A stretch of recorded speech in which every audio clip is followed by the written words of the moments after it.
This channel does not promote any violent, harmful, or illegal activities. All content provided by this channel is meant for an educational purpose only.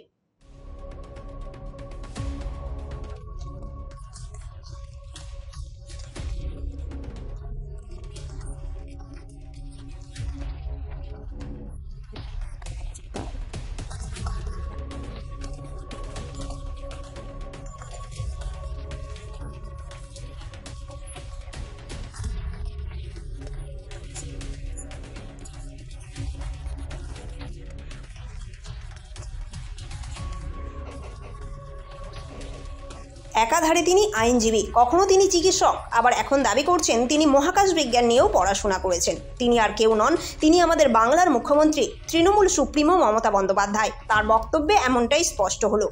কখনো তিনি রাকেশ শর্মাকে বলেন রাকেশ রোশন। ইন্দিরা গান্ধী যখন prime minister ছিলেন তিনি চাঁদে মানুষ পাঠিয়েছিলেন। ইন্দিরা গান্ধী জিজ্ঞেস করেছিলেন রাকেশ রোশনকে, আসমান সে কেসে লাগ রা হ্যায় ইন্ডিয়া কো। সুনিতা চাওলা, কল্পনা চাওলার নাম জানে না একটা মূর্খ মুখ্যমন্ত্রী। মূর্খ। এর আগে বলেছিল রাকেশ রোশন চাঁদে গেছিল, ইন্দিরা গান্ধী চাঁদে গেছিল। এক্ষুনি বলেছে বিধানসভায় সুনিতা চাওলা। বাঙালি হিসেবে আজকে লজ্জিত আমরা। মুখ্যমন্ত্রী ক্ষমা চান। আবার কখনো মুখ্যমন্ত্রীর দাবি গান্ধীজিকে ফলের রস খাইয়ে অনশন ভেঙেছিলেন রবীন্দ্রনাথ ঠাকুর। তিনি বলেন গান্ধীজি শান্তির জন্য অনশন করেছিলেন। বিশ্বকবি গেছেন এক গ্লাস শরবত নিয়ে গান্ধীজিকে খাইয়ে অনশন ভাঙবার জন্য। গান্ধীজি রবীন্দ্রনাথ ঠাকুরকে বললেন তুমি আমাকে একটা গান শোনাও। তখন রবীন্দ্রনাথ ঠাকুর গেয়েছিলেন জীবন যখন শুকায়ে যায় করুণা ধারায় এসো। আর এরপরই পশ্চিমবঙ্গের বিভিন্ন স্তরের বিশেষজ্ঞরা রেড়ে করে ওঠেন, যদিও তাতে অবশ্য বিশেষ কর্ণপাত করেন না মুখ্যমন্ত্রী।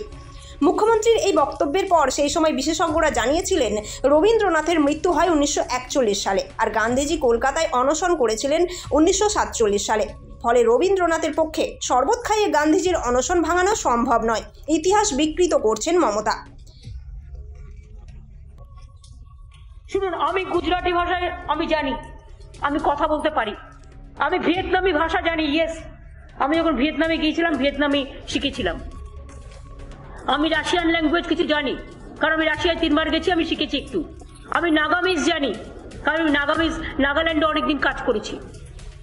আমি মণিপুরি ল্যাঙ্গুয়েজ জানি, আমি আসামি ল্যাঙ্গুয়েজ জানি, আমি ওড়িয়া ল্যাঙ্গুয়েজ জানি, আমি পাঞ্জাবি ল্যাঙ্গুয়েজ জানি, আমি মারাঠা ল্যাঙ্গুয়েজ জানি, আমি বাংলা ল্যাঙ্গুয়েজ জানি, আমি হিন্দি জানি, আমি উর্দু জানি, আমি গোর্খা জানি, আমি নেপালি জানি।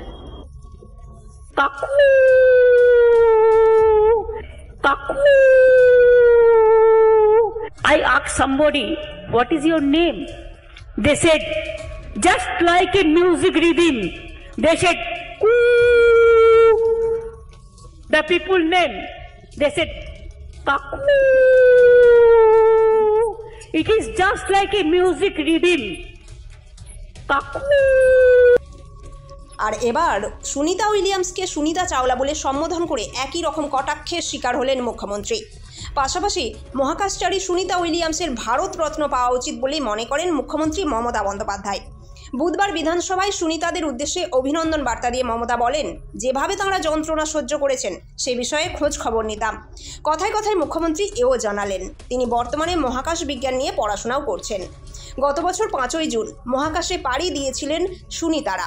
কথা ছিল 8 দিন আন্তর্জাতিক মহাকাশ স্টেশনে কাটিয়ে পৃথিবীতে ফিরবেন তারা।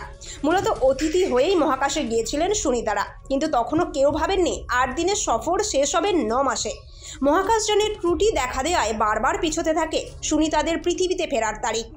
286 দিন কাটিয়ে অবশেষে ভারতীয় সময় অনুযায়ী বুধবার ভোর 3:27 নাগাদ সুনিতারা পৃথিবীতে ফেরেন। নির্মলাদি আমার পাশে বসেছিলেন, তখন ওখান থেকে সবাই বললেন নির্মলাদিকে একটা শোকের গান গাইতে। নির্মলাদি তখন আমার দিকে তাকাচ্ছে, বল না একটা গান বল না। তখন আমি বললাম তুমি দাঁড়িয়ে আছো, তুমি আমার গানের উপরে ওপারে এটা করতে পারো, তুমি আছে দুঃখ আছে মৃত্যু এটা করতে পারো, তুমি জীবন ও মরণও এটা করতে পারো। তখন আমাকে গানগুলো বেছে বললেন ঠিক আছে, আমি দাঁড়িয়ে আছো তুমি আমার গানের উপরে গানটা আমি করব, কিন্তু তোকে পেছন থেকে আমাকে কথা সাপ্লাই করতে হবে।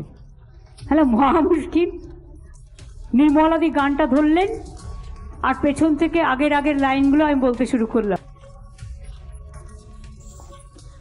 সুনিতারা ফিরে আসার পরেই নিজের এক্স হ্যান্ডেলে অভিনন্দন বার্তা দিয়েছিলেন মুখ্যমন্ত্রী। পরে বিধানসভাতেও মমতা বলেন, বিধানসভার পক্ষ থেকে সুনিতা উইলিয়ামসকে কৃতজ্ঞতা।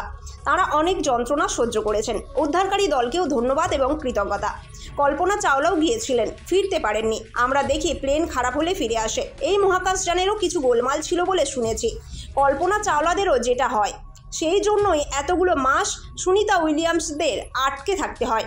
মুখ্যমন্ত্রীর সংযোজন, সুনিতা ভারতের মেয়ে, তাকে ভারতরত্ন দেওয়ার আবেদন জানাচ্ছি কেন্দ্রীয় সরকারের কাছে। তারা যাতে ভালো করে কাজ করতে পারেন, তাই এই মহাসম্মানের দাবি জানাচ্ছি। সুনিতাকে ভারতে আসার জন্য আমন্ত্রণ জানিয়েছেন প্রধানমন্ত্রী নরেন্দ্র মোদী। সুনিতার পরিবার জানান শীঘ্রই ভারতে আসবেন তিনি।